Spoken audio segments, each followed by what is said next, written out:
Hello, everyone, and welcome to Made in His Image, a Christian podcast where we take a look at what the world has told us about ourselves, what we think we know about ourselves, and ultimately what God has to say about that. My name is Stephanie Shantakumar, and it's been a minute. I think the last time I spoke to you, I said I'd be back in a week, and I'm pretty sure it's been almost a month, if not more. And a lot has happened.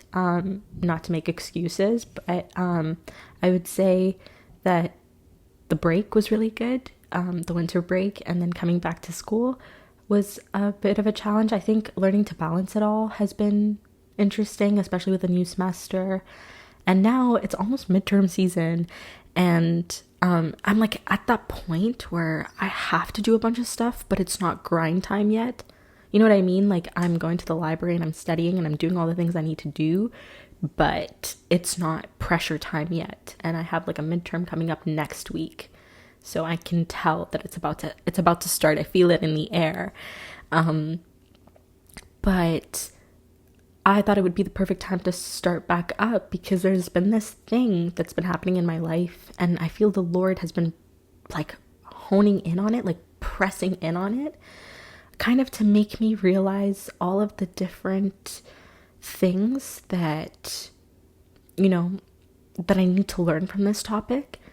I've tried to record this episode like twice already, but it just doesn't seem to click and it doesn't seem to work because I think there were other things that he wasn't done teaching me about this lesson, about this topic, and that I've finally come to the point where I have learned enough about it. I'm sure there's more. But to keep you in the loop, basically, today we're going to be talking about people pleasing. And I think I've been a people pleaser since high school, like since the age of 14. I've been the type of person to say yes to everyone's needs. And I think that happened right after my conversion, like right after my coming back to the Lord. I thought that the Catholic answer or the Christian answer to everything was to say yes to everyone's needs, to put everybody's needs before my own always. And it's been a journey trying to recover from that and learn to remove the guilt from that feeling of saying no and prioritizing myself. And so even to this day, I have struggles, prioritizing myself when it's needed and learning when to say no to certain things. And I think that's why the Lord really wanted me to think about what I was going to say and prepare it well before I even thought of sending it out into the world. And so I tried to record this twice, didn't work out. Now we're kind of here trying to make it happen and give to you, I think, what the Lord has shared with me in prayer and in deep contemplation. Before we even get started, I guess, again, I'll go over this. My people-pleasing tendencies, I think, started after my conversion back to Christ. Prior to that, I think it wasn't like I was rude or mean or, or even taking care of myself. It's just, I kind of did what I wanted to do. I was nice to everyone. But I don't think I went above and beyond in the ways that I did in high school. I think that's ultimately what led to my burnout in high school. For 4 years straight, I think I was constantly filling my life up with things because people had asked. I remember like staying late in high school to help clean a fish tank when I had homework and other things to do. And that's okay. I had a good time doing that. But like, was it really needed, And I did those things so often and like couldn't recognize how it was affecting my soul, how it was affecting my energy level, how it was affecting my academics. I'm brown, so there was no way I was going to be failing, but it did affect a lot of I had to stay up and do my homework, and like make sure that it was done on time and make sure I actually knew the content prior to an exam and stuff. And because I was constantly filling my life with things that maybe the Lord wasn't calling me to do, it ultimately led to such a deep burnout that I think I had to drop a bunch of things altogether, which is obviously not what I wanted in the first place. And when I think about the definition of what it means to be a people pleaser, it's an interesting definition. I feel like I've had this discussion with so many people and I've had different answers, but the gist of what I've learned from it is that you're basically putting your basic needs above people's wants. You know, there's a distinction. I think before it was putting other people's needs above your own, but usually it's you wouldn't feel that you were a people pleaser if you were putting other people's needs in front of your own. I think that can be kind of more of a sacrificial love or an act of sacrifice, right? But when it comes to being a people pleaser, I think it comes down to whether or not the act was necessary, whether or not the act was beneficial long term, not even long term, whether or not this would help the person with something that they were unable to do on their own or of their own accord. And to kind of change that word from need to want, you understand that sometimes people pleasing doesn't even help anyone. It doesn't help the person that you think you're helping. It certainly doesn't help you. And recognizing that and letting that be the definition for me has been a huge help, because then I get to assess, like, am I going to be sacrificing my time, my energy, and, just who I am to appease someone, to help someone get what they want rather than what they need.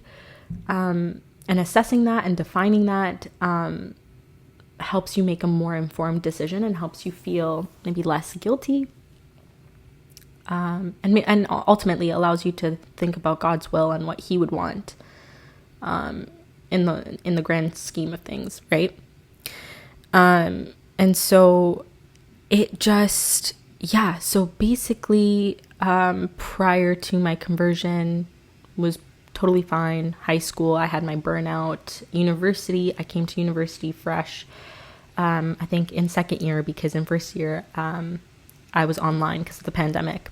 And I think that it got even worse because at this point, I don't have that barrier and that restriction from my parents, right? So now I can say yes to more things than I need to.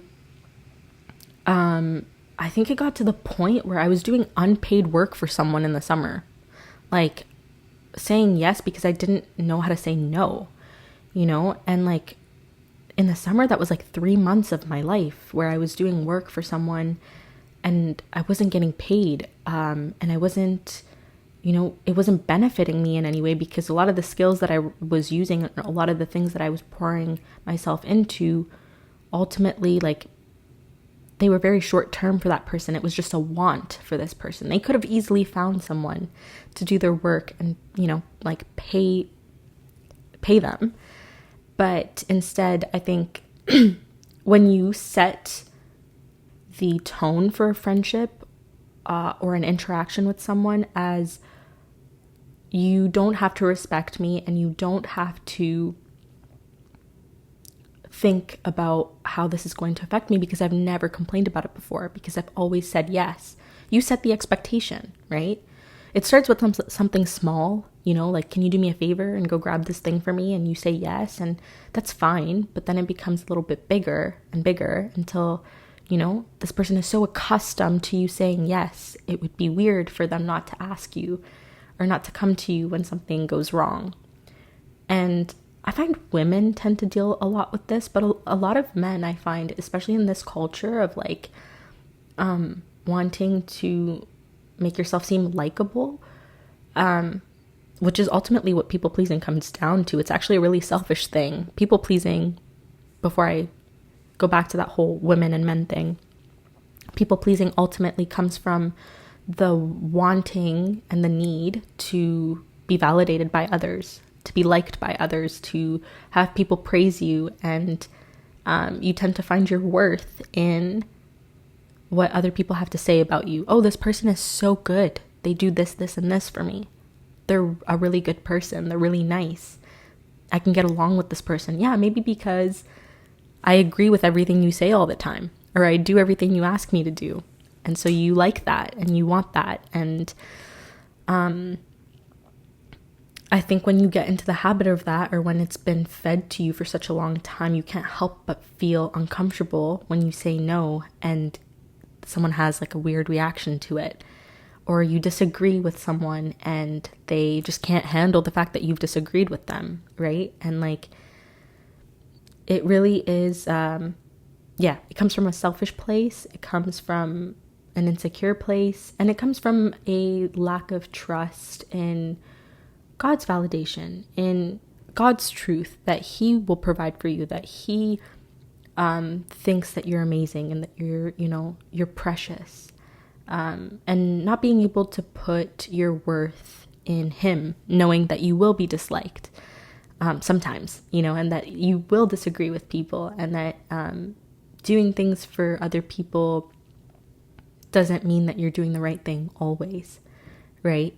I think that's ultimately what I had to unlearn, was this huge Catholic Christian guilt of like, man, this person wants me to do their homework. And if I don't, then they're going to be up late and they're going to be working and they're going to be tired tomorrow. And if I don't do this, then they're just like they're just going to suffer, and that's going to be on me. And so I'm going to do the work. I'm going to sacrifice my sleep and my time and my energy to do their homework. And is that really what God's asking you to do? Like, when you really think about it, is this something that God finds useful, enriching, loving, sacrificial? Maybe it's sacrificial, but I don't think it's loving, right? I think the person needs to learn to just do their work and do what God has set out for them. And instead you take kind of control because you want to make someone feel better. So going back to that whole point of like men and women, like wanting to feel liked, wanting to, I think it's something that I've noticed a lot in a lot of the women around me. And it's come to the point, I think, where I've had conversations with my friends where we're learning to be truthful, to be honest. So to give you an example, I was with my friend and she was making a tea and she was like, Steph, do you want a tea? And I said yes. I think almost immediately I thought about it and I was like, yeah, like I would like a tea, And she was like, please don't say that you want a tea just because I offered. Like, really think about, this is so stupid, but she was like, really think about whether or not you want a tea, and don't say yes just because I asked. Because then I know that you're being truthful and you're being honest and you actually want it and I'm going to make it for you. And that got me thinking about all of the times I've said yes to something simply because someone was offering, or simply because it felt like the right thing to do was to not argue with someone or not contradict them when they're offering something or they're asking something of you. In the same way, I've had conversations with friends who are like, they invite you out to something or they ask for your opinion on something and you kind of agree with them. And if you're agreeing with them when you actually disagree internally, then you aren't being truthful and you aren't in alignment with who you are. You're being the version that they want you to be, or that you think they want you to be. And to live in deceit, I think, is one of the worst ways to live, right? There's so, you're harming everyone in the situation, right? And so, I think thinking about what truly matters to you, what you believe in, what your habits are, what you like to do, and sticking to that is probably the most important thing you can do, is to be authentic. So the other day I was thinking about what it means to be a people pleaser, and I went through this whole cycle of thoughts. I thought about, what God ultimately asks us to do. And I was like, well, if I'm not pleasing people and not helping them, like, am I not being loving? And I had to think about the difference between what it means to please someone and love someone. And to love someone is to live in the truth, right? God is love. He is the way, the truth, and the life. And it struck me that Jesus was never on earth to please people and to appease people. In fact, he made many people upset and many people dislike him. And ultimately, his sacrifice for us was for our desperate need for salvation. He didn't come on earth to fulfill our wants. In fact, he came and told us a bunch of truths, some that were really hard to hear. And he gave of himself knowing that it was worth giving of himself in this way. And when we look at it in that way and we think about the ways in which we might try to appease people and, agree with people, are we really impacting them and changing their lives? Or are we just letting, I think, our need and our fear of confrontation, our need for peace, supersede the truth and the goodness that we have to offer to other people, and our uniqueness and our authentic selves? Like we're hiding that away, and not letting other people benefit from that, right? And when I think of, I guess, the Bible and maybe a story in which someone has been a people pleaser, the immediate thought was Abraham. So I want to share with you this Bible passage. I'm going to read it out, and I think it's not funny, but to me it's just really silly because I start thinking about myself and the ways in which I've kind of done this. I don't know if you'll be able to relate or if maybe you know someone who does this, but we're just going to go through it. So this is from Genesis 12, verses 10 to 20. Okay, so I'm going to read it out. Now there was a famine in the land, and Abraham went down to Egypt to live there for a while, because the famine was severe. As he was about to enter Egypt, he said to his wife, Sarai, I know what a beautiful woman you are. When the Egyptians see you, they will say, this is his wife. Then they will kill me, but will let you live. Say you are my sister, so that I will be treated well for your sake, and my life will be spared because of you. When Abraham came to Egypt, the Egyptians saw that Sarai was very beautiful. And when Pharaoh's officials saw her, they praised her to Pharaoh, and she was taken into his palace. He treated Abraham well for her sake, and Abraham acquired sheep and cattle, male and female donkeys, male and female servants, and camels. But the Lord inflicted serious diseases on Pharaoh and his household because of Abraham's wife Sarai. So Pharaoh summoned Abraham. What have you done to me? He said. Why didn't you tell me she was your wife? Why did you say she is my sister, so that I took her to be my wife?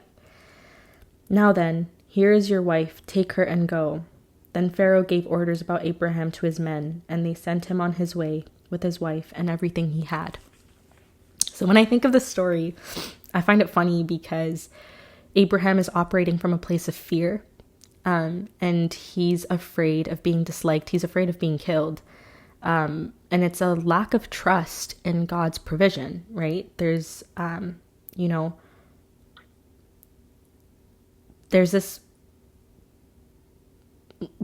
inability to let go of control in this area for Abraham. And instead what he does is he causes harm to all parties involved, right?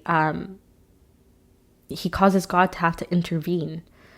And what's interesting is what Pharaoh says. He says, what have you done to me? When you continue to appease other people and continue to do things for them that they maybe want in the moment but don't necessarily need, you're hurting them. Like you're causing them not to change or grow or become a better person. In the same way that if you have a friend who doesn't agree on Christ's teachings, who maybe is agnostic or atheist, and you never disagree with them and you kind of keep your faith to yourself and you're not really authentic, when the time comes that this person does, encounter Christ or, say, whatever, like you meet them in heaven and they and they say like, why didn't you warn me about this? Why didn't you love me enough to be honest with me, to show me who this Lord was?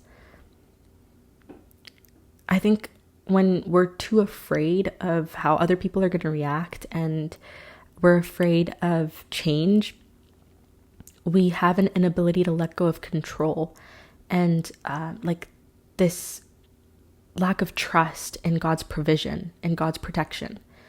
When we stand up and we talk and we are authentic, we're actually living in alignment with the person that God wants us to be.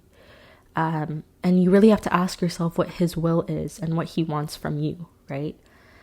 I had a really difficult time this past semester thinking about how to tell people that I disagree with them and that I don't agree with their lifestyle choices.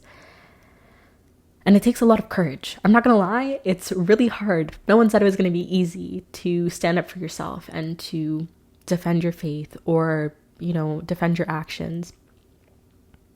But you can only do it through the power of Christ, through leaning on him. And I kind of get this image of like leaning on the cross and knowing that Jesus is there to support you. Like, it's so firm, the wood of the cross is so firm that if you just rest your head on it and you allow him to take the burden away from you, it becomes a lot easier to go for it. And things might be chaotic. I'm not saying that everything will be well and that you'll be received well. In fact, you might cause a few confrontations to occur, or arguments, or some relationships might be broken. But would you rather live in a lie and live in this like fake world, or would you rather be who God called you to be and live in that with the people who, even if they disagree with you, understand that this is who you are? I think about my secular friends and the conversations I've had with them. We often talk about controversial topics, religion, the pro-life movement, just anything that's really difficult to talk about. I've had serious conversations with my secular friends, and the fear has always been that they will, that they won't understand, or that they'll turn away from me. But in fact, I feel that if anything, it's made my friendships with them stronger, because even if we disagree, they understand that this is who I am and this is how I'm going to live my life. And I'm confident in the fact that every time we have conversations like this and I point them towards the cross and I point them towards Jesus, that I'm planting seeds that will later produce good fruit. And I trust in the fact that the Holy Spirit is working in that. And in the same way, when someone is asking you to do something you don't want to do, or is trying to push you to say yes to things that you don't want to say yes to, when you stand up for yourself, the Holy Spirit is right by you, and you can trust that you're leaning on the wood of the cross. And the Lord will see that. The Lord will see the immense trust and faith that you have in him, that he will provide for you. And so in the same way, Abraham, he did this twice in Genesis. He, I think, does it again with another group or at another place. And it's those two times where he has a lack of trust that God will pull through. And the consequences are severe, And here in this story, the consequences are immediate. The severe diseases that unfortunately befall Pharaoh's household. But with us, because it's so subtle and it happens so frequently, the downfall and the consequences are severe, and they will come. And learning to look at people pleasing as not something that's like, oh my gosh, like, you're such a people pleaser, you're so nice to everyone, but instead, like, no, you're actually being really selfish, and you need to learn to love people, and you need to learn to look outward and not about how you're going to feel about something, but rather how it can impact someone's life. You have to stop looking at it as, obviously there's fear and there's anxiety that's associated with this. And when it comes to that, obviously getting help is what's needed. But to be able to look at your actions and how they might be affecting other people's lives, you'd be doing everybody a great service if you could learn to look for validation in Christ and Christ alone before looking outwards at how other people can make you feel if you do this, this, and this for them. If you can prove to them that you are worthy of love, rather than knowing that you are loved simply because you exist, simply because you are his beautiful creation, God's creation. And so, yeah, like, I find it funny that I've tried to record this a couple times because I don't think that some of these realizations really hit or were internalized until I had to go through certain situations this month alone, where I had to defend myself, where I had to stand up for myself and not let things kind of pass. Like, I think learning to express yourself and telling people the truth can be daunting. And obviously, like, you know, when I say that, especially when I was telling myself this and I was talking to my, like, you know, my parents or, you know, my friends about this, part of me was like, I need to go tell the whole world what they've done to me and how they've treated me and, you know, like, tell them the truth because I have to tell the truth. Well, no, actually, I'm not saying that. I think about the people in your life that God is asking you to talk to have honest conversations with.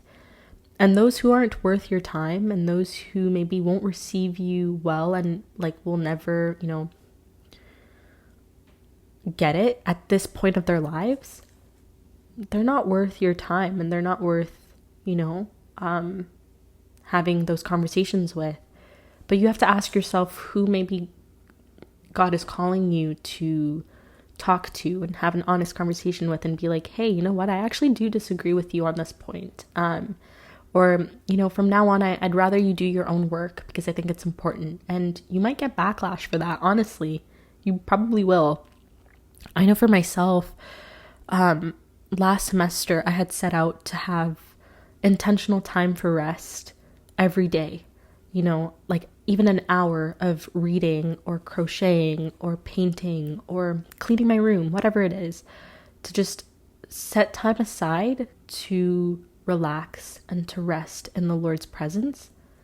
But I found that a lot of the time I'd pick up a phone call because someone said they needed me, or I'd go out because someone asked me to go grab something for them. And I found that over time, it's like I never had time for myself.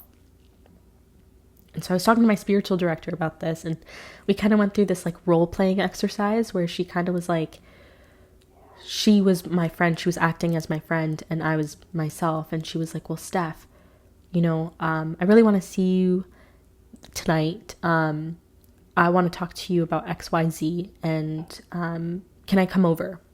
And then I was like, no, actually, I have something really important to do today.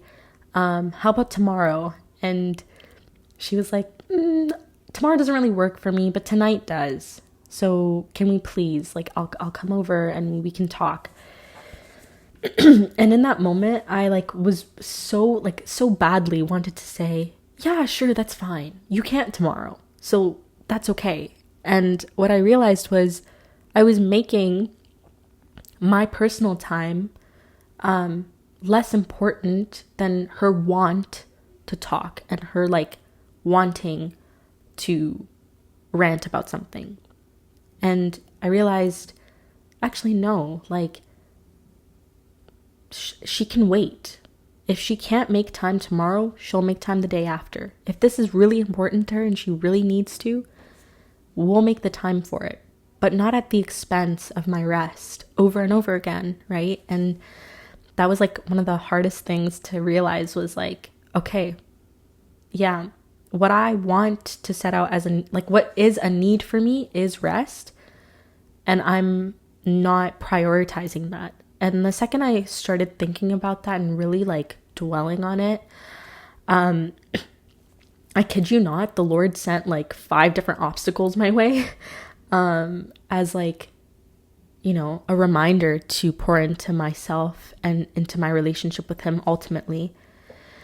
And it's been an ongoing process. Like, I would say in the past month, I've had to learn to be a lot more quiet, in terms of like, my life. I've had to settle down a little bit because I've been adding so many things into my life. And part of that is also, again, not to make excuses, but part of that is also taking a break from the podcast and like recording all the time, because I was adding so much into my life, hanging out with my friends, meeting new people, being part of a chaplaincy, being,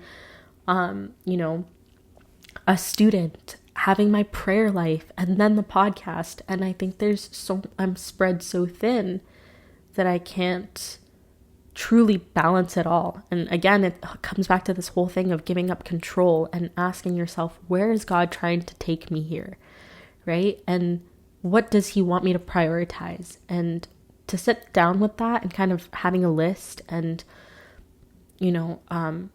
knowing that this list isn't going to be the same all the time. Maybe God is asking me to prioritize my friends in one season of my life, but in the next, he might isolate me and ask me to look more inward into, my personal spiritual life. And I think a lot about some of the saints who would retreat. They'd go back inwards and kind of reflect for a couple months, because that is what they felt they needed so that they could go out into the world and be vessels for Christ, be imitations of Christ. And if you want to be saint-like, ultimately, it's really about thinking about what God is calling you personally to do. Is he calling me to play the sport, or play the guitar, or paint, or crochet, or cook, or bake, or whatever, right? What is he asking me to do? And when you're more closely aligned to your hobbies and to your passions and to what God wants you to do, to create in the world, it's a lot less hard to say no to people who want you to do things that are outside of that, because you know how important it is, and you know that this is what he's asking you to do. So with that being said, I think, not to give you homework, but maybe write down what you think are your hobbies and your passions, and what do you think God is asking you to focus on, and where do you think he wants to take you. And to be able to discern that, just sit with it and think about, what he wants from you ultimately. I think that would be a beautiful thing to do this week, and especially with the new year, it would be a beautiful way to start your February, is to go into the new month thinking about, hey, I think the Lord's calling me to this area, and I'm going to focus in on it and reassess the next month or the next week, and, keep going at it. So I think that's all from me today. I don't know why I sound sick, or like I sounded sick halfway through. Whatever. And yeah, I don't know. I feel a little excited. I'm excited to hear from you guys. I feel like every time I upload, I get such a beautiful response from my friends and from my family. And yeah, I love you guys. You guys are amazing. And I just want to hear your thoughts. I want to hear your thoughts about your own personal experience of people pleasing. And maybe if you haven't been the people pleaser, but instead you've been like friends with someone who has been a people pleaser, like how do you kind of navigate that? Because I think also the Lord has sent so many people in my life to remind me to stop, to stop being this way. I would say my best friend, she's the type to just be like, Stephanie, you need to stop. And you need to stop telling people that you can do this, this, and this when it's not true. You actually can't. You're tired. You need rest. And I think the Lord has sent so many people like that in my life to kind of remind me to take care of myself. And then when I finally got the hint, you know, they've just rejoiced in that and they've celebrated that with me. So if you have friends that are people pleasers, maybe you should send them this video, and you know, and also continue to remind them and pray for them, and be there with them in the process, because it's not easy to let go, and it's a bit of a journey. So yeah, anyways, I'll be praying for you guys, and please pray for me. And I'm really excited to go into February with you guys. Yeah, that's it. That's all from me. God bless. Goodbye.